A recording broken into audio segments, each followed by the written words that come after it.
How did astronomers traditionally collect large amounts of information from telescopes? They use direct photography with light-sensitive coatings on glass plates. What determined the size of those glass plates? The size depended on the type of telescope that was used.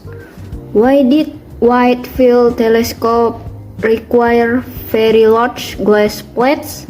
Because they need to capture image over a large area of the sky. What advantage did glass plates have for astronomical observation? They did not bend, could be measured accurately, and preserved information for a long time. Why were long time exposure important in astronomy photograph? They increase the amount of light so very faint objects could appear clearly. Despite long exposure, what limitation did photographic plates have? They converted only a small percentage of photons into an image. How did this limitation affect short-time exposures?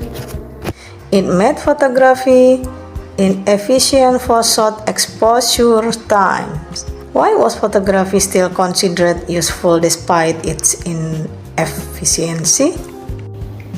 Because it worked as a two-dimensional detector covering a large area. What made a single photograph very valuable for astronomers? It could contain enormous amounts of information. When was this especially true? When photographs were taken with wide-field telescopes. How has modern technology changed astronomical observation? New radio and X-ray telescopes allow astronomers to see invisible images. How do astronomers view telescope images today? They can observe exchange images on a television monitor. What happens to the data after it is observed?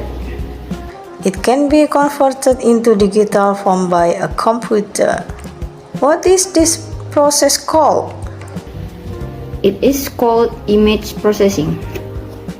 How do false colors help astronomers in image processing?